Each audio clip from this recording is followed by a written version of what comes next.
పరుగుతీస్తున్న సమాజంలో కొన్ని జీవితాలు ఎలా ఉంటాయి అంటే కన్నీటితో కృంగిపోతూ ఉంటాయి. పని చేస్తేనే తినడానికి మెతుకు, ఎక్కడికి వెళ్ళాలో తెలియదు, ఎక్కడ జీవించాలో తెలియదు.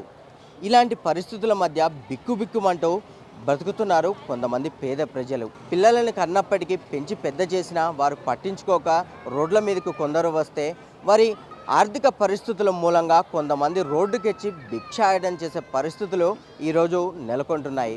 మరి అలాంటి నేపథ్యంలోనే ఆమె కన్నీళ్లను కడుపులో దాచుకొని రోడ్ల మీదకి వచ్చి మాకింత సహాయం చేయండి అని రెండు చేతులు ఎత్తి అర్థిస్తున్నటువంటి లక్ష్మవ్వ మనతో పాటు ఉన్నారు. అసలు ఈమె పరిస్థితికి కారణం ఏంటి, ఎక్కడి నుంచి వస్తుంది, ఎందుకు ఆమె రోడ్డు మీదకి వచ్చి తీరా స్థితిలో ఆమె భిక్షం ఎత్తుకోవాల్సిన పరిస్థితి వచ్చిందో తెలుసుకునేటువంటి ప్రయత్నం అయితే చేద్దాం. అమ్మా అవ్వా, నీ పేరు? లక్ష్మమ్మ. ఎక్కడ ఉంటున్నావు అవ్వ? నేనే రమ్మవారి గుడి కాడ. ఎందుకు నువ్వు ఇప్పుడు ఇక్కడ చేతులు ఎత్తి భిక్షం అడగాల్సిన పరిస్థితి? నాకు ఇద్దరు పిల్లలు, ముగ్గురు పిల్లలు. నా కొడుకు ఉప్పర్ పని చేస్తాడు, మా కోడలు బాసనలో పని చేస్తుంది. ముగ్గురు పిల్లలు బతకాలి. మాట్లాడి రావు మగపిల్లలకు, వయసు పిల్లలు. మరి అందుకే నాకు చేతనైన రోజులు నా పిల్లలకు చూస్తా. నా పిల్లల గురించి నేను చూస్తున్నా, నా పిల్లల గురించే. నీకు అసలు నీకే ఆరోగ్యం బాగాలేనట్టున్నావు, ఇలాంటి స్థితిలో కూడా ఎందుకు బయటికి? మరి ఏం చేద్దాం, చేతనన్ని రోజులు అడుక్కోవాలి, చేత కానప్పుడు ఉండాలి. ఏం చేయాలి? ఆ పరిశ్రమతో బాగలేకనే కదా పిల్లలు చిన్నోళ్ళు ఉన్నారు కదా. ఇంటికి రాయి సొంత ఇల్లు లేదు హైదరాబాద్? నాయన ఇంటికి రాయి ఇల్లు లేదు, మాకు ఇల్లు లేదు. 10 ఏళ్ల ఏళ్ళబడిలో కేసీఆర్ మీకు సొంత ఇల్లు ఇయ్యలేదా? ఇయ్యలే నాయన, ఇయ్యలే. అప్లై చేసుకోలేదా? చేస్తూనే ఉన్నారు కానీ ఇస్తూనే లేదు ఇల్లు. స్థానిక లీడర్లకు మా పరిస్థితి బాగలేదు అని ఏం చెప్పలేదు? చెప్తూనే ఉన్నాము, చెప్తున్నాం నాయన, చెప్తానే ఉన్నారు. ఇక్కడ అంటే మీరు ఓట్లేసి గెలిపించిన లీడర్ దగ్గర పోయి మా పరిస్థితి బాగలేదయ్యా, మేము భిక్షం ఎత్తుకుంటున్నాము, మాకు ఒక గూడు చూపించండి అని. గది ఇంత గూడు ఉంటే చాలు, మా పిల్లలు ఏడనన్నా బతుకుతారు. అదే మాకు బాధ. ఆ పిల్లలకి ఇంత గూడు ఉండాలి, ఇంత జాగా ఉంటే ఏనన్నా ఉంటారు కదా పిల్లలు. నాకు అదే బాధ, నా పిల్లల గురించే బాధ. కొడుకు ఒక్కడు ఉప్పర్ పని చేసి సంపాదిస్తే 4 పిల్లలు, భార్య, నువ్వు బతుకు. ఇంతమంది నాయన 6 మంది. కొడుకు బాధ చూడలేక నువ్వు రోడ్డు మీద. నేను నా పిల్లల గురించి నాకు ఇంత గూడు దొరికితే నాకు చాలు. నా పిల్లలకు, నోరు లేని పిల్లలకు ఇంత గూడు ఉంటే వాళ్ళు ఏడనన్నా చేసుకొని బతుకుతారు వాళ్ళు ఉన్నన్ని రోజులు అని నాకు ఆ బాధ. నా గురించి నేను ఈ బాధపడుతున్నాను. ఎట్లా అవ్వా ఇక్కడికి వచ్చి రోడ్డు మీదకి వచ్చి ఇట్లా సహాయం చేయని భిక్షం ఎత్తుకునే బాధ అనిపించట్లేదు? ఏం చేయాలి ఒక్కళ్ళు బతికితే ఈ ఇండ్ల కిరాయిలు ఎంత ఉన్నది నాయన? ఇంటి కిరాయి, కరెంటు బిల్లు, నల్ల బిల్లు, మళ్ళీ 6 మంది తినాలంటే ఎట్లనే అవుతుంది నాయన? 6 మంది తిని కూర్చొని తినాలంటే అవుతుందా? రేషన్ బియ్యం ఏమి రావట్లేదా? వస్తుంది నాయన. ఏమన్నా వస్తుందా నీకు? వస్తాయి నాయన. పిల్లలు పింఛన్తోటి ఇంటికి రాయికి దానికి అవుతుంది. ఎంతమంది కొడుకు ఆడపిల్లలు మగపిల్లలు ఎంతమంది? ముగ్గురు, ఇద్దరు మగపిల్లలు. ఆ ఇద్దరి మాటలు రావు, ఒక పిల్ల మంచిగానే ఉంది. బడికి పోతారా మరి?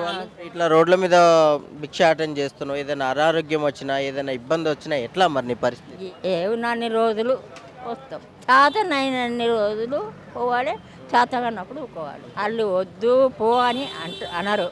నేను నా పిల్లల గురించి బాధపడుతున్నాను. పొద్దున్నే తిరుగుతున్నావు, ఇంత పొద్దున ఏమన్నా తిన్నావా? తిందాం బిడ్డ, తిందాం. 12 అవుతుంది ఇంకా తినకుండా? బిడ్డ పోయినాక తింటా. ఇప్పుడు రోడ్డు మీద ఏడ కూర్చొని తినాలి నాయన. ఇట్లా నా రోడ్ల పోయే జనాలు ఏమన్నా దయదలుస్తారా? ఏం లేదు, గాడ కూర్చుంటేనే వాళ్ళన్న పాపం 5-10 ఇస్తాడు బిడ్డ. ఆ గాళ్ళ గురించి పిల్లల గురించి నేను బతుకుతున్నాను. నోరు లేరు, వయసు పిల్లలు పెద్ద అయిపోయినరు. ఆ పిల్లల గురించే బాధ. ఇట్లా ఆడపిల్లలకి పెళ్లిళ్ళు చేయాలంటే ఈ రోజుల్లో కష్టమైన పని. ఎట్లా నాయన? ఏం చేయాలి నాయన? సొంత ఇల్లు లేదంటున్నావు, వెనక డబ్బులు లేవు. సొంతం ఇల్లు లేదు. నన్న ఇల్లు దొరికితే బాగా మాకు. ఆ ఇల్లు కోసమే మస్తు బాధపడుతున్నాం మేము.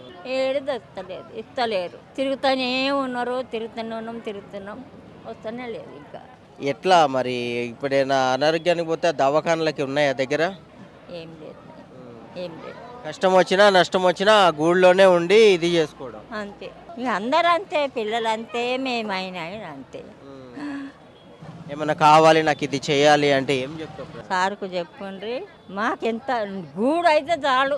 ఆ గూడు మీద పిల్లలు ఎట్లనన్నా కష్టం చేసుకొని బతుకుతారు. నేను కొన్ని రోజులు ఉంటా, ఎప్పటికీ ఉంటాను ఆయన, పోయేదానే కదా నేను. ఇంత గూడు దొరకాల పిల్లలకు, అది ఒకటి, ఈ గూడు ఒక్కటి ఉంటే చాలు. ఇక ఏం లేకుండా పడలేదు. ఇంత గూడు ఉంటే వయసు పిల్లలు మాటలు రావు, అది ఏదైనా పని చేసుకుని ఏదన్నా ఉండైనా కానీ ఆ గూట్లో ఉంటారు పిల్లలు. చూశారు కదా, ఏళ్ళు మీదకి వచ్చేసాయి, వయసు పైబడి నడవలేని పరిస్థితి. ఇంట్లో చూస్తే పరిస్థితి బాగాలేదు ఆర్థికంగా, బయటకు వచ్చి భిక్షం ఎత్తుకుంటున్నారు. ఎవరో మానవ మాత్రలు హృదయం ఉన్నవారు 5-10 ఇస్తే ఆ డబ్బులు తీసుకొని ఆ కుటుంబాన్ని పోషించడం కోసం నేను తాపత్రయపడుతున్నాను. సొంత ఇల్లు లేని కారణంగా ఎన్నో ఇబ్బందులు పడుతున్నాము. అద్దెను కట్టలేని పరిస్థితి హైదరాబాద్ నగరంలో. ఇలాంటి సమయంలో మరి కొడుకు మీద భారం వేయడం నాకు నచ్చట్లేదు. అందుకే నేను వచ్చి ఇలా భిక్షం ఎత్తుకోవాల్సిన పరిస్థితి వస్తుంది. ఆ కొడుకుకి 2 మగపిల్లలు, మాటలు సరిగా రావు, బిడ్డ ఉంది, పెద్దదవుతుంది, రేపు పెళ్లి చేయాలి. ఎట్లా మరి జీవనం సాగించాలి? 10 ఏళ్ళ ఏలుబడిలో కేసీఆర్ మాకు డబుల్ బెడ్రూమ్ ఇవి కూడా ఇవ్వలేదు. ఏదో పెన్షన్ వస్తుంది, రేషన్ బియ్యం వస్తున్నాయి, వాటితో సర్దుకొని జీవనం సాగిస్తున్నాము. అధికారులు మమ్మల్ని పట్టించుకొని మాకు ఒక గూడుని ఏర్పాటు చేస్తే అందులోనే కలో గొంజో తాగి అందులోనే పడుకుంటాము, అందులోనే ఉంటాము. మాకు ఏ కోరికలు లేవు, పెద్ద పెద్ద ఆశలు కూడా లేవు. పేదవారిగా ఉన్నాము, పేదవారిగానే బ్రతుకుతాము. మేము ఒక ముద్ద కోసం ఎన్నో తిప్పలు పడుతున్నాము. కాబట్టి మా పరిస్థితులను అర్థం చేసుకొని మేము బ్రతకడానికి కాసింత జాగా ఇస్తే మా జీవితాలలో వెలుగు నింపుకుంటాము అని చెప్పేసి కూడా ఆమె ఆవేదన వ్యక్తం చేస్తుంది. మరి లక్ష్మవ్వ పడే పరిస్థితిని ప్రభుత్వ అధికారులు ఇప్పటికైనా గుర్తించి ఆమె లాంటి ఎందరికో వారి జీవితాల్లో వెలుగుని నింపడం కోసం వారికి ఒక గూడు కానీ గుడ్డకు సంబంధించిన ప్రభుత్వ పథకాలు ఏవైతే ఉన్నాయో కనీస పథకాలను వారికి అందించి వారి జీవితాల్లో వెలుగులు నింపాలని పొలిటికోస్ టీం కూడా కోరుకుంటుంది. ఇది ఇప్పటి వరకున్న అప్డేట్. కెమెరామ్యాన్ జయతో Narasimha reporting from Hyderabad. Please subscribe to the channel and download the Politicos app from the links in the description.